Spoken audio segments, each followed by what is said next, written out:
João capítulo 15, versículo 7. Olha o barulhinho das folhas aí, ó. É bom. Quem tem celular, abre no celular mesmo. Mas quem tem a Bíblia aí, vai desfolhando ela aí.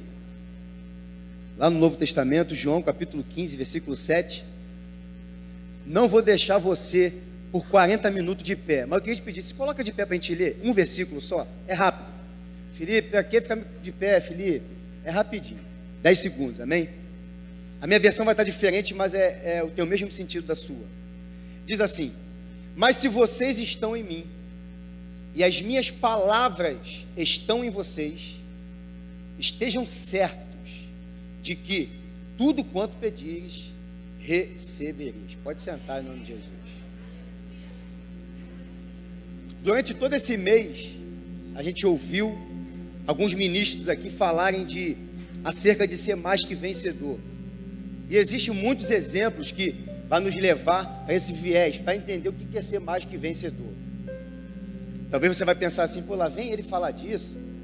Mas uma torcida de um time, seja ele qual for, vou puxar a sardinha para a torcida de ninguém aqui, seja ele qual for, quando o seu time é campeão, na igreja, no trabalho, na escola, na rua, o que a torcida faz?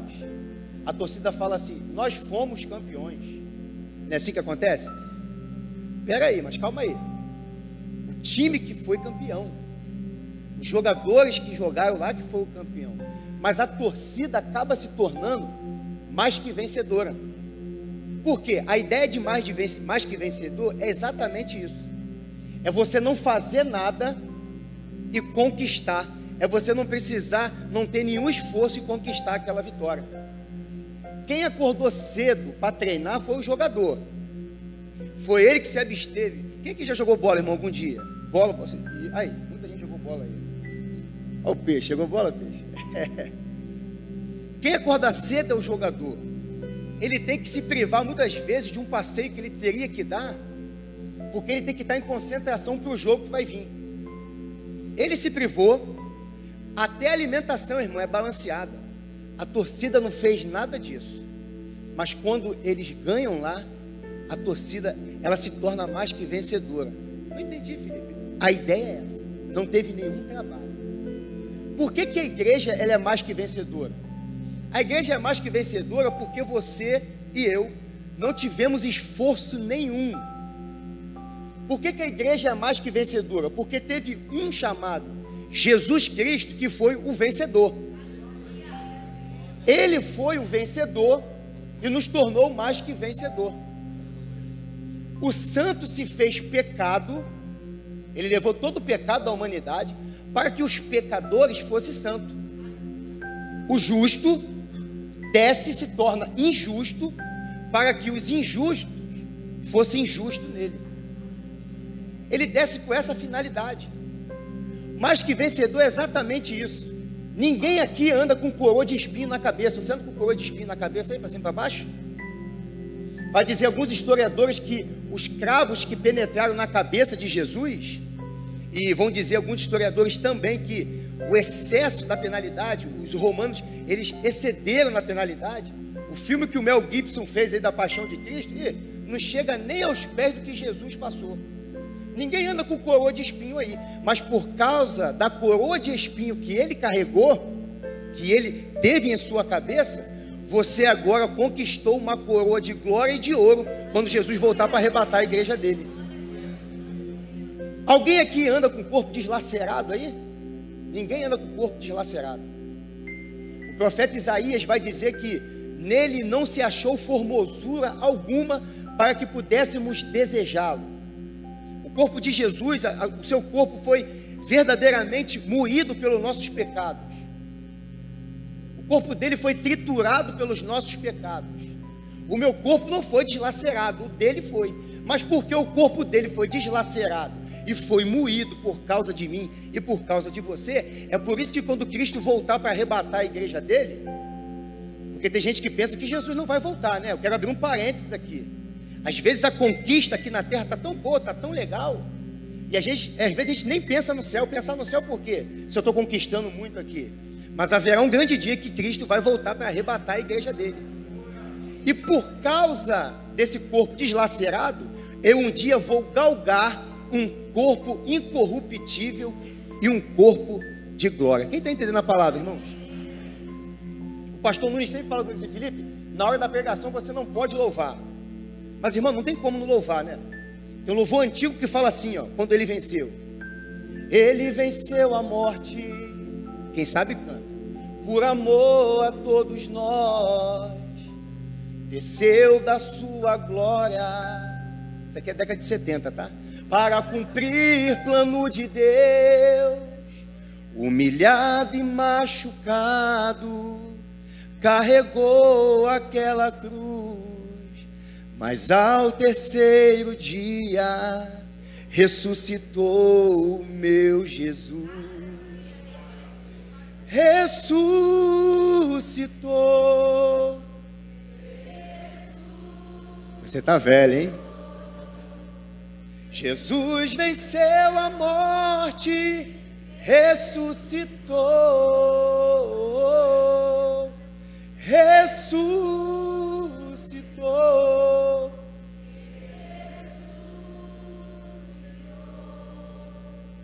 Jesus venceu a morte, ressuscitou. E hoje quer te dar a vida, quer mudar todo o teu ser. Se quiseres a vitória, no seu sangue há poder, pois nem mesmo a própria morte sua vida derrotou. Da tumba prisão fria, o meu Jesus ressuscitou. Toda a igreja ressuscitou.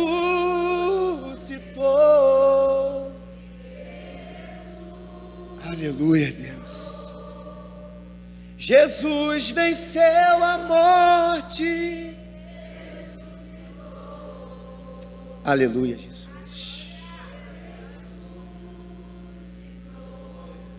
Ele ressuscitou. Jesus venceu a morte, ressuscitou. E é porque ele ressuscitou é que eu um dia também vou ressuscitar. Porque o apóstolo Paulo falou que se nós morrêssemos e não ressuscitarmos como Jesus ressuscitou, em vão seria a nossa pregação. Então vale a pena servir a Deus aqui nesse presente momento. Vale a pena perder a sua vida, aparentemente, para você galgar a vida eterna depois. Porque o que ele conquistou foi isso, a salvação e a vida eterna para mim e para você. Eu estava pedindo ao Espírito Santo, o Espírito Santo me revela, me dá um exemplo do que é ser mais que vencedor. Ele me fez lembrar. Não tem não, pastor? Aquelas figuras tem do videogame? Então, bota aquele primeiro aí. Ele me fez lembrar de uma coisa que aconteceu muito tempo comigo. O meu pai, quando a gente era pequeno, irmão, quem conhece esse videogame aqui? Tem gente velha aqui na igreja. O meu pai me fez lembrar que ele comprou esse Atari. Para quem não sabe o nome é esse, Atari. Foi R$50 por mais 100 fitas. Irmãos, eu e meu irmão Tiago, a gente pulamos. Você é o Tiagão, né, Tiagão? Parece com o Tiago. Falei que ele parece com o Tiago, mas ele também parece com o Tiago. O meu irmão Tiago, eu e meu irmão Tiago pulamos de alegria, ganhamos um videogame. Olha só o videogame. Irmãos, como era maravilhoso esse videogame. Esse videogame, para quem não tinha nada, ele era muito bom. Do lado da nossa casa, tinha uns amigos nossos lá, que eles tinham, o segundo, pastor? Não, segundo. Esse aí é o terceiro. Eles tinham esse videogame. Ó, o pastor botou errado lá. Depois fala com ele lá. Eles tinham um Mega Drive. Acho que é o Mega Drive, acho que é isso. Master, né? Sei lá, esse videogame. Eles tinham esse videogame aí. Sega aí. Eles tinham esse videogame. E esse videogame era o mais avançado da época. Sabe o que acontecia, irmão? Todos os dias eles iam lá na nossa janela e falavam assim: tá vendo aí, ó? O meu pai e minha mãe vendeu o Atari pro seu pai. E agora com o dinheiro do Atari, o meu pai e minha mãe emendou um dinheiro e nós compramos o videogame. Olha só o que eles falavam. Coisa de criança, né, irmão? Nosso videogame é melhor do que o de vocês. Irmãos, que tristeza, Marcos, que tristeza. E eles nunca convidaram a gente para jogar videogame com eles lá. Irmão, chegou o final do ano. Tem coisas que acontecem na nossa vida familiar que nos marcam, né? Chegou no final do ano. Por que eu estou falando isso daqui? Porque o que Jesus fala é muito sério. Isso aqui não é brincadeira. Olha o que ele fala: se vocês estiverem em mim, há um critério, e as minhas palavras estiverem em vocês, fiquem certo que tudo que vocês pedirem, vocês vão receber. Mas olha o critério: estar nele e as palavras dele está em mim. Chegou no final do ano, o meu pai falou assim: Felipe, bota lá, pastor, agora a bomba agora, isso aí é bomba. Meu pai falou assim: Felipe, vamos lá comprar o seu presente. Meu pai percebeu, né? Porque os pais sempre percebem que a criança está sendo humilhada, coisa e tal. Deus é assim, tá, irmão? Quando ele percebe que você está sendo humilhado, ele se levanta, tá? Quando ele se levanta, se prepara. Todas as vezes que Jesus se levantou na Bíblia, irmão, foi para fazer uma mudança na vida de pessoas. Lembra da mulher que ia ser apedrejada? Ele está agachado escrevendo, perturbaram tanto ele. E aí, quando ele se levanta, problema solucionado. A causa bateu na mão do advogado certo. O barco estava lá em tempestade, ele estava dormindo. Quando ele se levanta, a tempestade acabou. Quando ele se levanta, irmão, percebe que seus filhos estão sendo humilhados, é isso que ele faz. O Espírito Santo me fez lembrar isso, irmão, de infância. Aí meu pai falou assim: vamos lá comprar. Falei: pai, eu queria um videogame. Ele falou: eu sei que vocês querem um videogame. E ele chegou na loja e falou assim: Felipe, escolhe qualquer videogame que você quiser aqui. Irmãos, esse aqui era o mais avançado da época. Isso porque eu já estou com 34 anos. Esse era o mais avançado. Hoje tem outros aí, mas esse aqui era o mais avançado. Irmãos, quem tinha um Super Nintendo naquela época era rico. E olha, os amigos que tinham o Mega Drive eram aqueles amigos que tinham mais condição na época. Irmãos, o meu pai não tinha tanta condição aqui, mas meu pai era trabalhador. Eu já falei aqui que ele é pintor de carro, né? Quiser pintar teu carro, fala com ele, fala comigo depois. E ele falou assim: Felipe, vamos lá, pai, eu quero aquele ali, o Super Nintendo. Ele falou assim: Felipe, é aquele lá que você quer? Eu falei: mas aquele lá é caro, né, pai? Mas ele falou assim: Felipe, pede o que você quer. Ele falou assim: sabe por que você tem que pedir o que você quer? Porque você, durante todo o ano, me obedeceu. Você, Felipe, obedeceu o que eu estava falando. Então agora é hora de você escolher o que você quiser. Aí eu comprei o videogame, compramos esse videogame. Aí levamos, eu e meu irmão, irmãos, o videogame para casa. Sabe como é que criança é, né? Tem criança que é vingativa beça, né? Levamos o videogame para casa. Quando nós chegamos em casa, batemos na janela do vizinho e falamos assim para eles: e aí, vou falar o nome deles aqui, porque eles não vão estar assistindo talvez, né? Mas se você estiver assistindo pela internet, me perdoa. Era o Alex e o Léo. Alex e Léo, surpresa para vocês. O que foi? A caixa era desse tamanho, irmão. Quem teve o Super Nintendo sabe. Era desse tamanho, assim, uma caixa grandona assim. Olha aqui, quem acabamos de ganhar do nosso pai, um Super Nintendo. Aí eles falaram assim: ah, deixa a gente brincar um pouquinho no Super Nintendo aí com vocês aí. E aí, irmão, o que a gente faz nessa hora? Tem que deixar, né, irmã Mônica? Sabe o que a gente fez? Léo e Alex, desce aí, vem pra cá. Vamos jogar o Super Nintendo aqui em casa. Felipe, não entendi. Falei lá em Nova Iguaçu, lá na igreja, lá numa pregação também, que tinha oportunidade lá. Tem pessoas, irmãos, que ela não é gerado nela o Manassés. Lembra de José? Quando o filho dele, o primeiro nasceu, Manassés, o que ele falou? Manassés, porque Deus me fez esquecer do meu passado e da minha história e da casa do meu pai. O que os meus irmãos fizeram comigo, eu esqueço hoje. Manassés. Tem gente que quer que o Efraim nasça. O Efraim é: Deus me fez crescer na terra da minha aflição. Tem gente que está invertendo a história. Tem gente que quer crescer na terra da aflição sem antes perdoar, sem antes nascer Manassés. Não tem como. Primeiro tem que nascer Manassés. Deus me fez esquecer o que fizeram comigo. Eu tenho que perdoar. Deus me fez esquecer daquela trama que fizeram comigo, daquela volta que me deram, do que está acontecendo comigo. Aí, irmão, quando Manassés é gerado, aí o Efraim depois chega: Deus me faz crescer na terra da minha aflição. Chega aí, joga aqui. Irmãos, quem vai no retiro aqui esse ano da igreja? Quem vai? Quem não vai, irmão, se programe para o ano que vem. Porque eu cheguei no meu encarregado lá e falei assim no trabalho: olha, eu preciso de 4 dias de folga. Aí ele falou assim: ih, rapaz, quando ele foi falar para o gerente, 4 dias não tem condição não. Aí ele foi e falou: Barone, quase que você não consegue esses 4 dias, mas eu interpelei por você. Quando ele fui falar com ele, ele falou assim, eu falei com ele assim: mas vem cá, o Barone não está com vocês aí, em tudo aí? Ele falou assim: tá. Tudo que vocês pedem para o Barone não faz? Faz. Então por que não dar os 4 dias de folga para ele poder arrumar a mala dele e ir para o retiro lá da igreja dele lá? Felipe, não está entendendo que loucura é essa? Se vocês estiverem em mim, essa é uma igreja relevante, ser mais que vencedor, é isso? Se vocês estiverem em mim e as minhas palavras estiverem em você, esses são os 2 exemplos que eu queria dar. Aí vocês vão pedir tudo o que vocês querem e vos será feito. Mas Felipe, tem como eu dizer que sou de Deus? Olha bem o que eu vou falar agora. Tem como eu falar que estou caminhando com Deus e não está nele, as palavras dele não estão em mim? Tem como. Claro que tem como. Olha o que o profeta Isaías vai falar em Isaías capítulo 29. Esse povo não é o povo da nova vida, é aquele povo daquela época, nesse contexto. Mas a Bíblia, ela é atemporal. Ela serve tanto para aqueles anos lá que aconteceu, tanto para hoje, como daqui do ano 3000. Ela é temporal, ela não perde validade. Esse povo me adora só com os lábios, mas o coração está longe de mim. Aí na Bíblia a mensagem pega pesado. Se você não tem essa Bíblia, compra essa Bíblia, é muito boa. Olha que na Bíblia a mensagem, o mesmo versículo que eu li, que diz assim, ó: esse povo me adora, me louva com os lábios, mas o coração está longe de mim. Olha o que diz na mensagem, o mesmo versículo, o mesmo capítulo. O Senhor disse: esse povo faz um grande show, dizendo as coisas certas, mas o coração deles não está nem aí para o que dizem. Fazem de conta que me adoram, mas é tudo encenação. Deus falando para um povo numa época que quando ouvia a mensagem, pegava fogo o coração. Quando ouvia a mensagem, dizia: é isso aí, a direção é essa. Mas quando eles saíam do templo, na época não tinha igreja, mas quando eles saíam do templo, parece que a mensagem ia diluindo.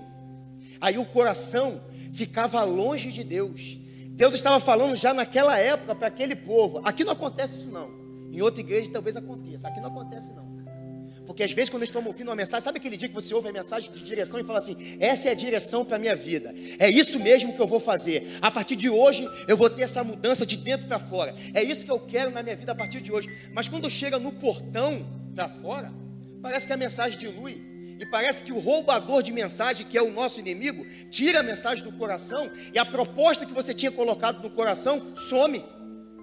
É por isso que Deus fala aqui, ó: esse povo fazia o maior show, dizia muitas coisas boas, mas o coração estava longe de mim. Felipe, tem como eu dizer que eu estou com Deus e as palavras dele não estão em mim? Tem como. Olha aqui agora esse exemplo. Deus escolheu 12 espias para espiar a terra, através de Moisés que ele tinha dado. Irmão, 12 espias, 10, junto com os outros 2 que faz 12, eles tiveram a mesma visão. Qual foi a visão que eles tiveram?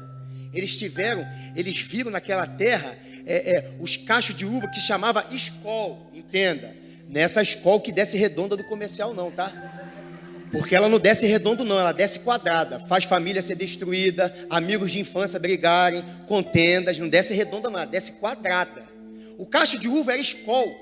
Os cachos de uva eram tão grandes que 2 homens tinham que carregar o cacho de uva. Olha o que eles viram na terra que Deus tinha falado. Peraí, eles diziam que eram de Deus, eram os príncipes de Deus, eram cada príncipe de cada tribo que tinha ido espiar. Eles falavam: não, eu sirvo ao Deus de Israel, mas as palavras do Deus de Israel não estavam neles.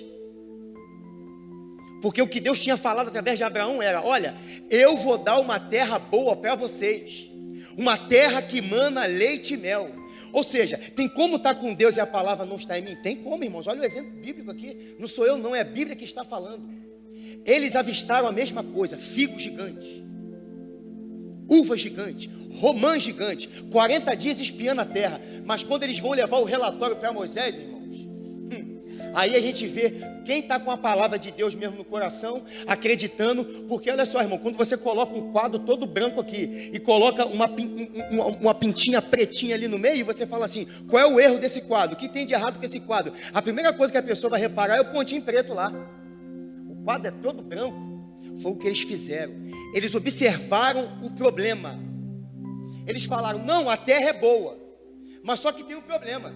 A terra dos filhos de Anak, a terra é de gigante. Irmãos, quem é que você vai observar para ser uma igreja mais que vencedora? Irmãos, por que Josué e Caleb, eles foram mais que vencedores? Sabe por quê? Porque eles se viram na terra da promessa. A terra ainda não estava nas mãos deles. Só que Israel não tinha entrado ainda. Só que eles se viram na promessa. Eles se viram pela fé na promessa, irmãos. Eles não viram os gigantes. Eles falaram assim, ó, essa terra é nossa, foi Deus que nos entregou. Só que 10 falou assim, ó, não tem como entrar porque aquela terra é terra de gigante. Quem que você vai observar? O que Deus está promovendo a teu favor? Você vai observar a uva, romão, figo, gigante? Ou você vai observar o gigante, ou seja, as adversidades, aquilo que tem se levantado contra você? Porque quando Golias foi desafiar o povo de Israel, irmãos, aquela criança não tinha nenhuma condição de derrubar aquele gigante. Aquela criança, irmãos, não treinava em exército nenhum, com armamento nenhum. Quando aquele homem estava afrontando, irmãos, o povo de Israel, aquela criança se levanta com uma autoridade, porque Deus ungiu ele para ser rei. Davi, lembra? Deus ungiu ele para ser rei. Deus não ungiu ele para ficar matando gigante, irmãos. Mas aquela criança se levantou com uma autoridade, ela não tinha chance nenhuma. É porque o Marcão não está aqui para dar o exemplo. O Marcão está lá fora trabalhando. Senão eu pedi o Marcão para ficar de pé. O Marcão é fortão, grandão, jiu-jiteiro, fortão. Ia pegar uma criança aqui, mas não tem. Só para você comparar. Não tinha nenhuma possibilidade. E a Bíblia faz questão de falar assim, ó, a lança dele pesava tantos ciclos, tantos quilos. A couraça que ele vestia tinha tantos quilos. A Bíblia, por que a Bíblia faz questão de narrar? Por que a Bíblia faz isso? Se tivesse aqui alguém narrando no UFC, ele ia falar em inglês lá, né? Golias! Ou seja, ele nunca perdeu uma batalha. Ele pesa 300 quilos de pura massa muscular. Máquina mortífera. Nocauteou todo mundo, nunca perdeu uma batalha. Era isso que o juiz do UFC ia falar aqui, o narrador ia falar aqui. Golias! Do outro lado está alguém que não treinava com arma. Do outro lado está alguém que não olhou a adversidade. Acho que foi o Marquinhos que falou aqui, que nessa noite o gigante vai cair. Quem lembra o que ele falou na ministração ali? Era Deus falando, tá vendo aí, Felipe? Estou confirmando a palavra. Só que tem um problema. Quando ele vê o gigante, irmãos, ele fala uma coisa, e é uma coisa que a gente deve viver. Se você não está vivendo isso, é por isso que muitos gigantes se levantam na tua e na minha vida. Sabe por quê? Porque acontece esse tipo de coisa aqui, ó. Quando ele vê o gigante, ele fala assim, ó, assim digo eu de mim mesmo, das minhas palavras. Eu não vou com a minha força. Você nunca perdeu uma batalha. Já nocauteou todo mundo. O teu cartel de luta é muito bom. Você nunca perdeu uma batalha. Você sempre ganhou. Você nunca foi derrotado. Mas eu não vou contra você com a minha sabedoria. Eu não vou contra você com a minha astúcia. Eu não vou contra você com as minhas forças. Mas eu vou contra você em nome do Senhor dos Exércitos. Aí mudou tudo. Talvez naquele dia era para Davi morrer. Ele desafiou um gigante. Mas porque ele usou autoridade e disse assim, ó, eu vou contra você no nome do Senhor dos Exércitos, aí a história mudou. Sabe por quê? Quando Golias cai ali, olha só, o que é visão de ser mais que vencedor? O que Davi faz, irmão? Fica comemorando? Vira as costas para o gigante e fica comemorando? É isso que ele faz? Derrubei o gigante. O que ele faz?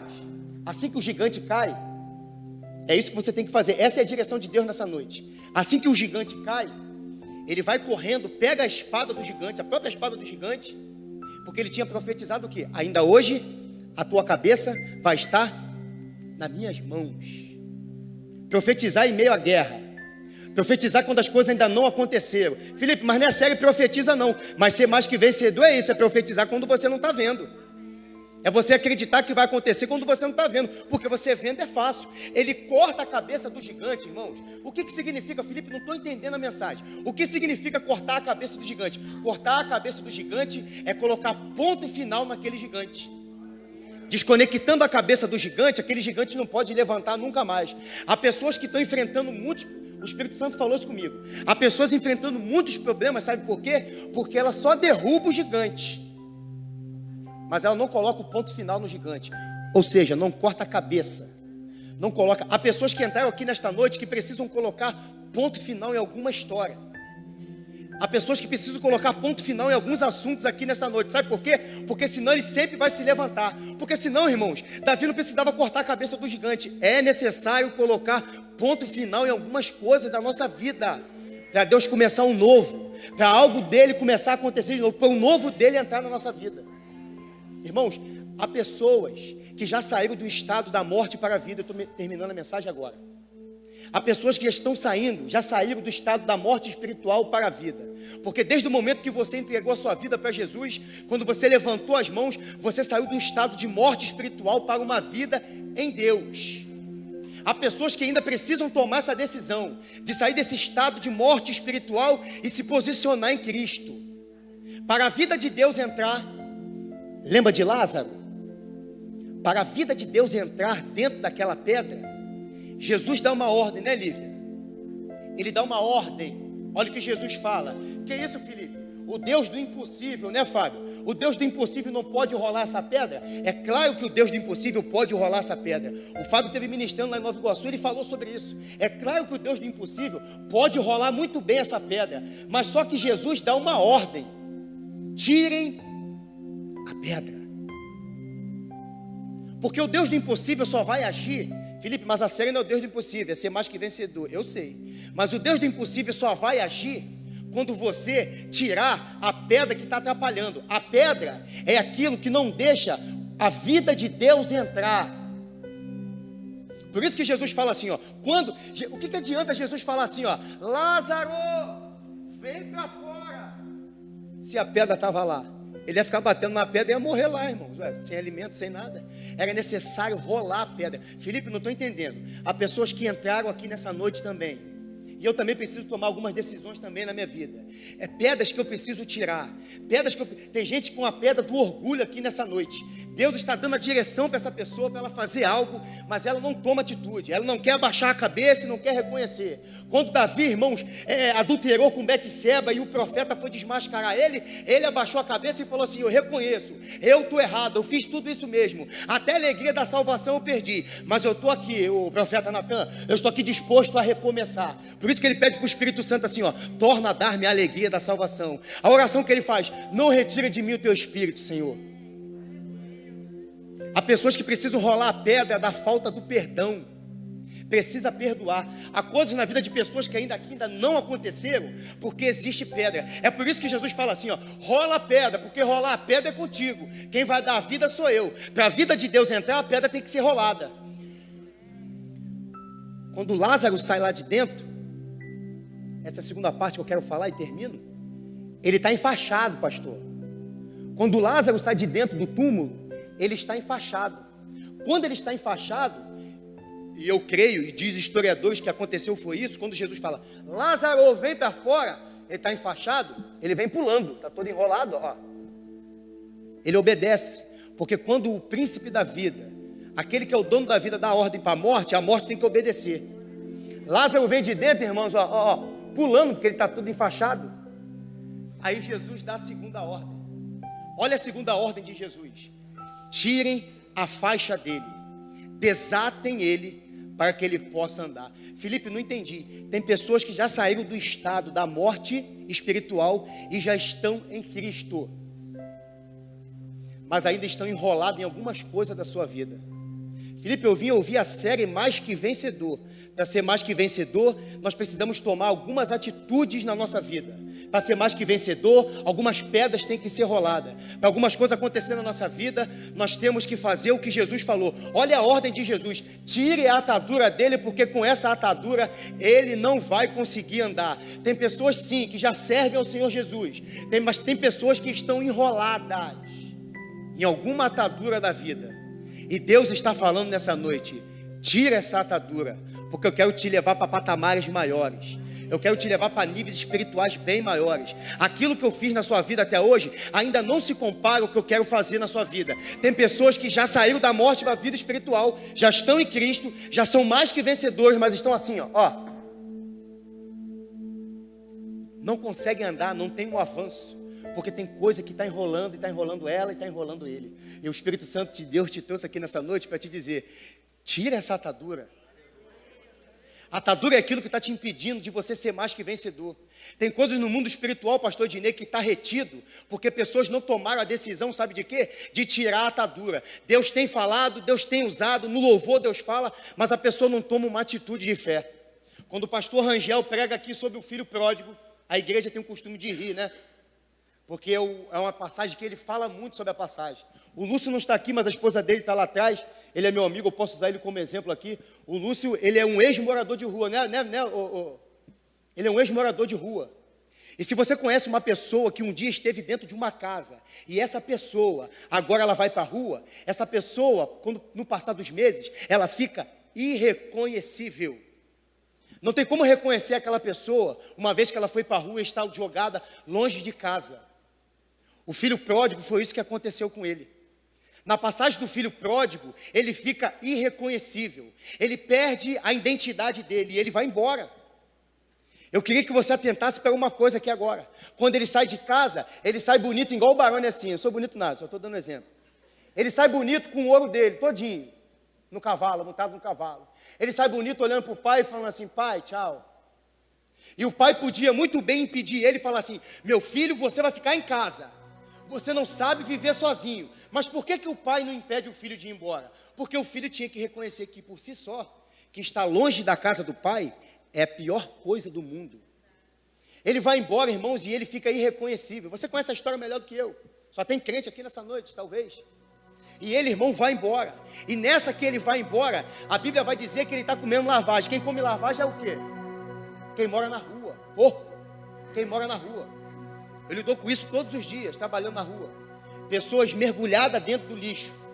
A gente estava trabalhando, trabalho na Conlurb, a gente estava jogando o caminhão, tinha um garoto dentro da lixeira, da lixeira assim, e caiu um tijolo na cabeça dele, e o meu amigo começou a chorar, falou assim, Barone, por que muitas pessoas têm tanto, e outras pessoas não têm nada? Luciano começou a chorar.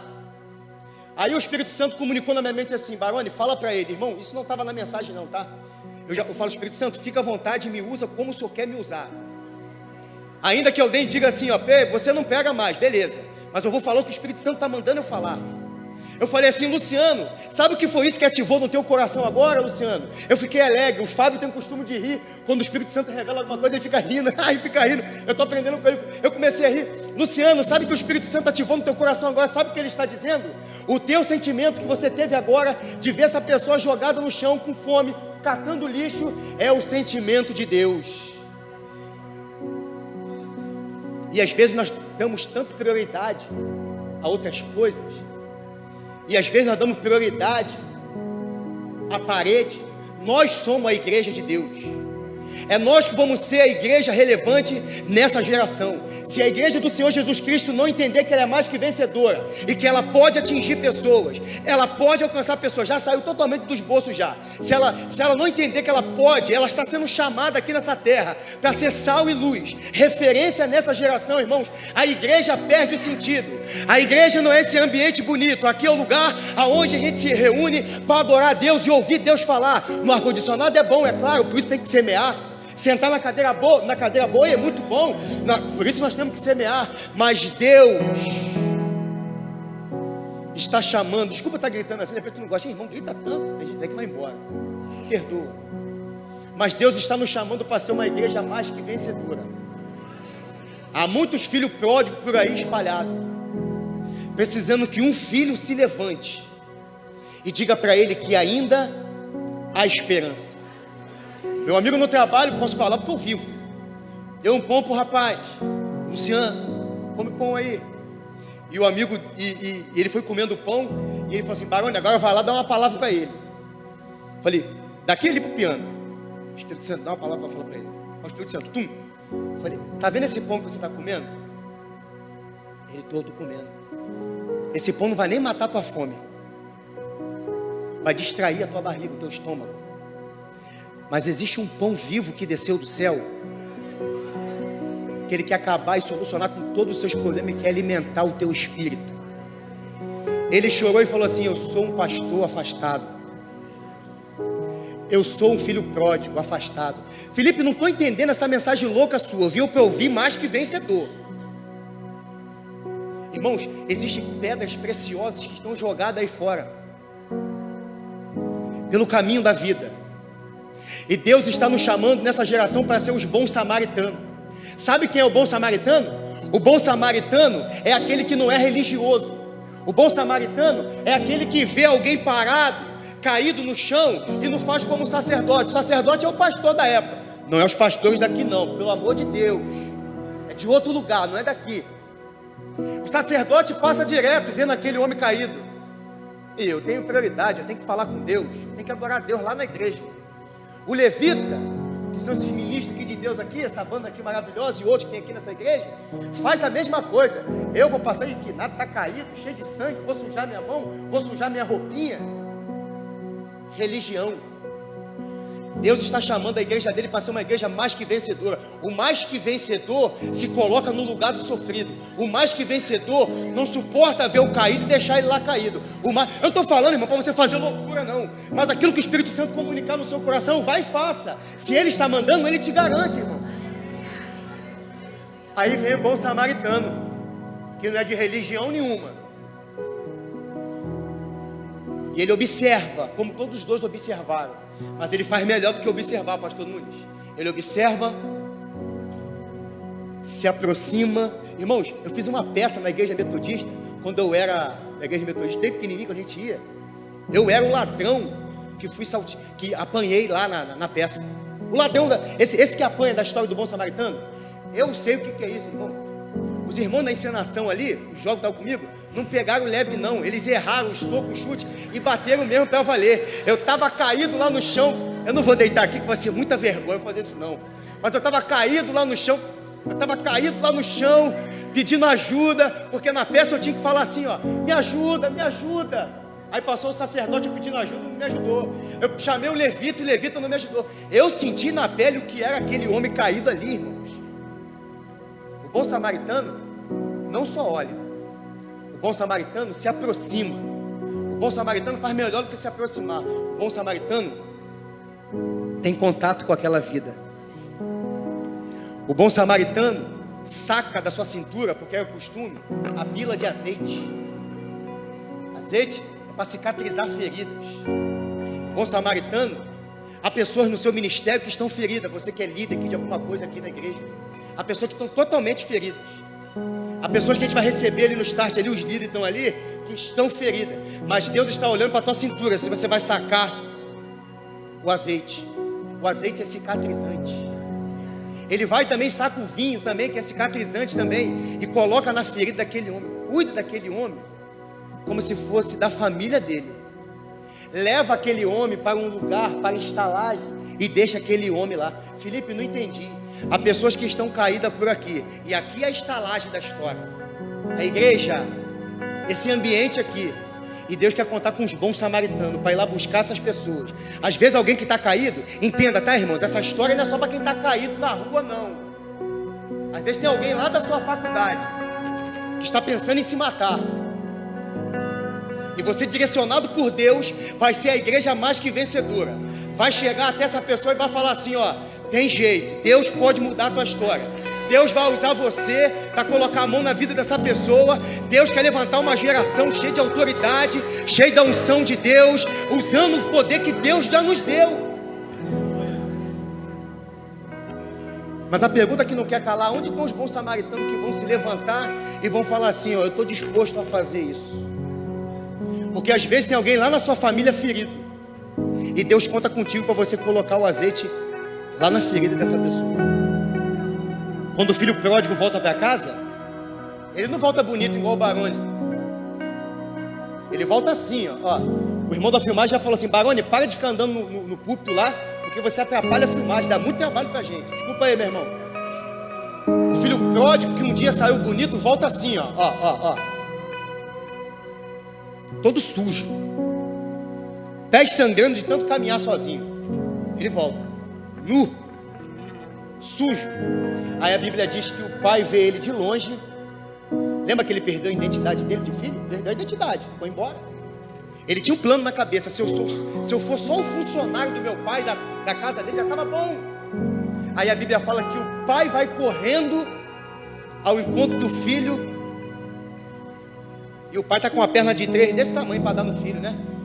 É isso que diz lá na história? O pai está cheio de argumentos, está armado com os pensamentos, dizendo, meu filho, por que você saiu de casa? Quem mandou você sair daqui? Eu falei para você ir embora, é para você ter ficado. Não, o pai não deixa nem o filho falar. O O pai beija o pescoço do filho. E rapidinho o pai fala assim, ó: meu filho, eu sei que você foi embora de casa, você perdeu a sua identidade. Mas quando a gente perde a identidade, a gente vai aonde? No cartório e pega a segunda via. O pai saca do bolso, né, a segunda via e fala assim: aqui, meu filho, ó, a tua segunda via está aqui, ó. Chama, pega a roupa nova e coloca a roupa nova no meu filho. Pega as sandálias de tanto que ele caminhou sozinho, os pés dele estão sangrando. Coloca, vai fazer a barba desse garoto. E o principal, o pai da história pega um anel e coloca no dedo do filho. O anel significa a honra. O anel significa a identidade recuperada. Se coloca de pé, por favor, nessa noite. O anel simbolizava, olha o pai falando para o filho: meu filho, você quebrou a aliança comigo e nada mais pode ser feito. Mas eu, seu pai, renovo a minha aliança com você. O pai estava falando: eu não quero nem saber o que você fez, o que você deixou de fazer. O que importa é que você voltou para mim. E se você voltou para mim, meu filho, então está aqui a tua segunda via, ó. Está aqui, ó. Você é filho. Uma vez filho, filho para sempre. Tudo que é seu, meu filho, é seu de novo. Toma a tua identidade de volta. O Espírito Santo mandou ministrar isso no final e ele sabe por quê. Foi isso que ele falou. Quer saber quem é Deus? Barone, eu nunca vi Deus. Olha essa história de Lucas capítulo 15, porque aqui está o caráter de Deus. Ele não quer saber o que você fez, o que você deixou de fazer. O caráter de Deus é esse. Ele reconhece o filho do jeito que o filho estava. Esse é o grande lance da história. Ele reconhece o filho do jeitinho que o filho estava. Lembra? Ele saiu bonito, mas ele volta caído. Mas mesmo assim, o pai reconheceu o filho. Não entendi, Barone? Não importa o pecado, não importa o erro, não importa o que aconteceu. Deus está com a segunda via da sua identidade de novo na mão. Eu não quero ficar insistindo aqui não. Mas se tiver algum filho aqui que um dia esteve na casa do pai e quer voltar para o Senhor, quer voltar para a casa do pai correndo, o pai está aqui nessa noite, ele te trouxe, ele está com a segunda via, dizendo: meu filho, a sua identidade não foi perdida. Deus mandou ministrar essa palavra, e essa palavra eu estou entregando para a igreja. Se há algum filho aqui nessa noite que quer voltar para a casa do pai, seja lá quem for você, não importa o que você fez, não importa o que você está fazendo, mas você quer tomar uma atitude. Eu quero fazer 2 orações, mas você quer tomar uma atitude e voltar para a casa do pai. A hora é essa.